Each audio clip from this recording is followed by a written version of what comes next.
Bebasnya Sean mungkin anugerah bagi keluarganya. Namun bagi keluarga Bramanto itu adalah bencana. Semua kacau.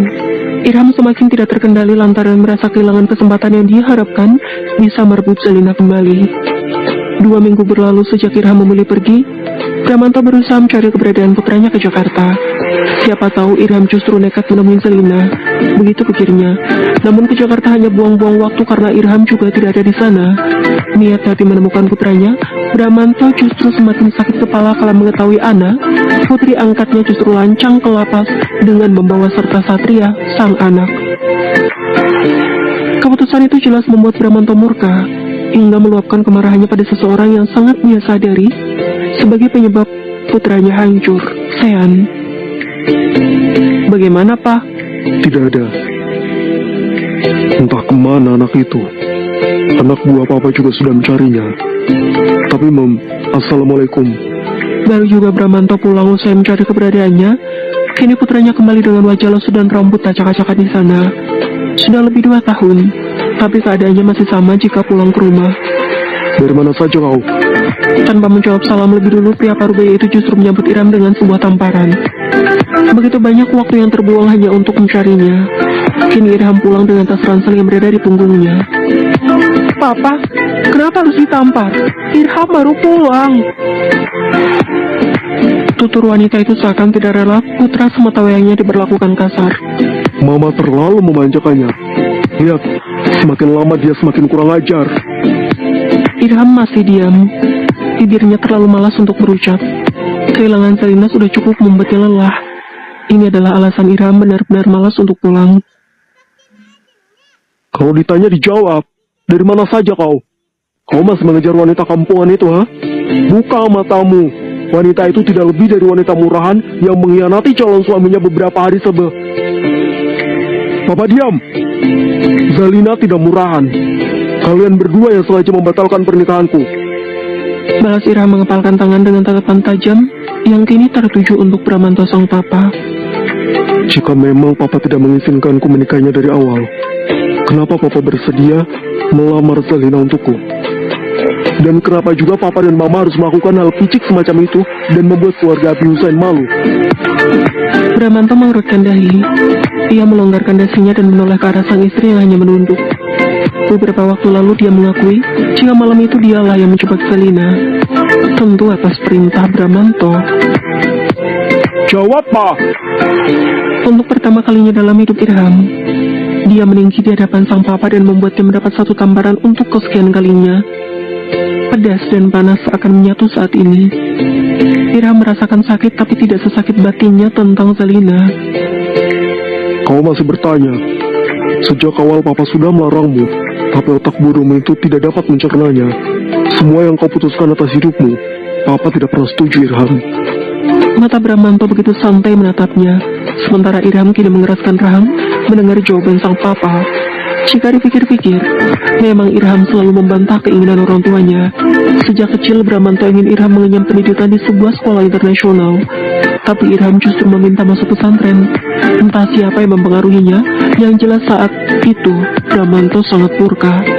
Hingga ketika menjelang remaja, Irham kembali meminta hal yang sama. Statusnya sebagai pewaris tunggal membuat Bramanto terpaksa mengikuti apa maunya. Hal itu dia lakukan lantaran khawatir Irham nekat melakukan hal yang bisa saja membahayakan hidupnya andai tidak dikabulkan.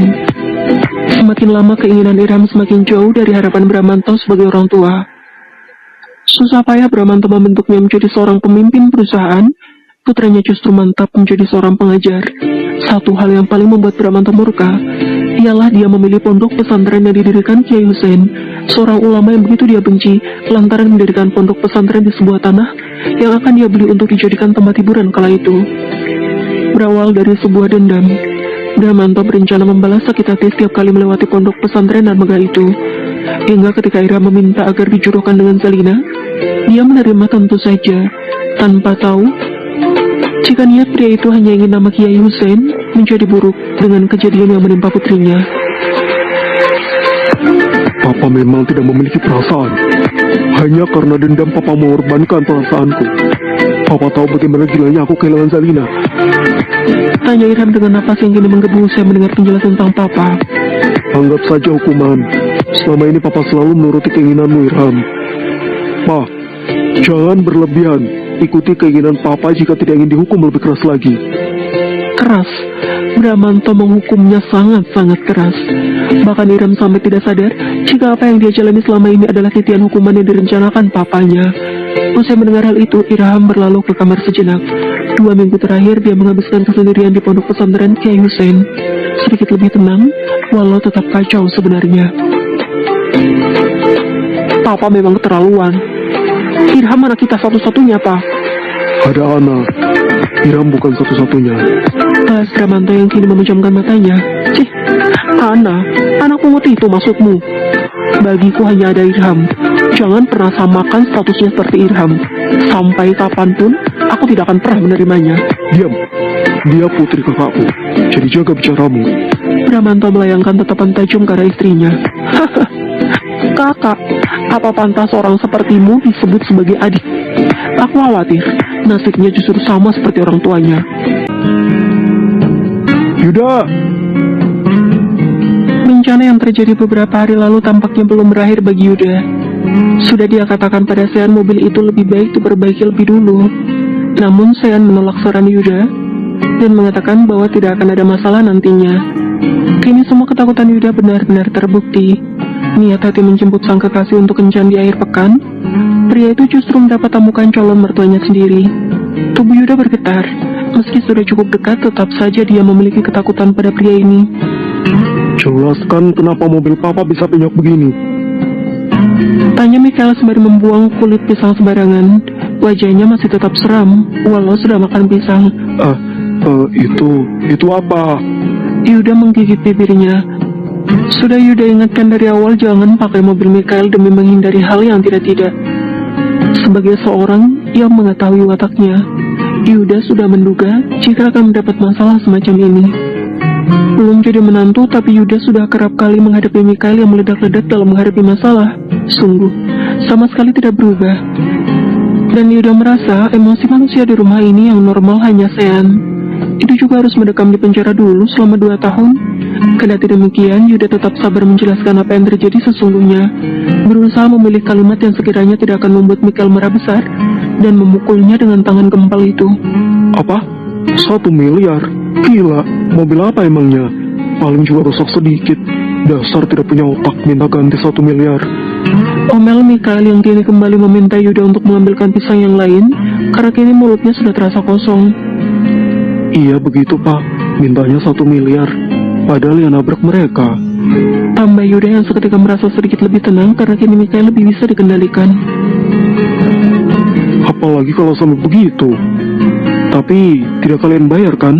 Selidik Michael dengan tatapan mautnya hingga membuat Yuda seakan tengah ditagih hutangnya. Tentu saja tidak pak. Syukurlah, papa pikir kalian bodoh.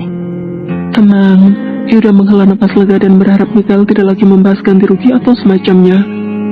Tapi ini tolong kamu perbaiki ya. Ucap Michael sebelum kemudian berlalu dan berhasil mematahkan harapan Yuda.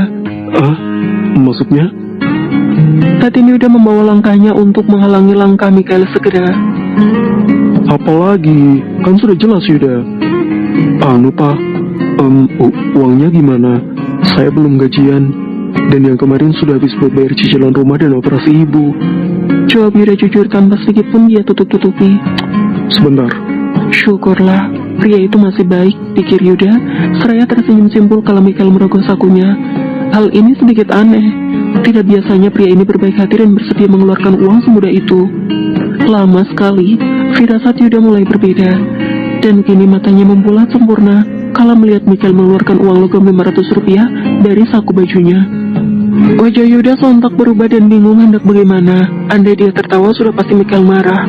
Kau lihat, adanya ini, kembalian usai jajan somai di depan sana. Cukup. Pertanyaan konyol. Ingin sekali Yuda memaki Michael, tapi dia masih ingat umur. Begitu santai pria itu berbicara. Dia bercanda dan sama sekali tidak tertawa. Cukup tidak? Tidak pak. Makanya jangan minta papa sama saya sana. Ucapnya kemudian berlalu melewati Yuda yang kini mengusap dadanya.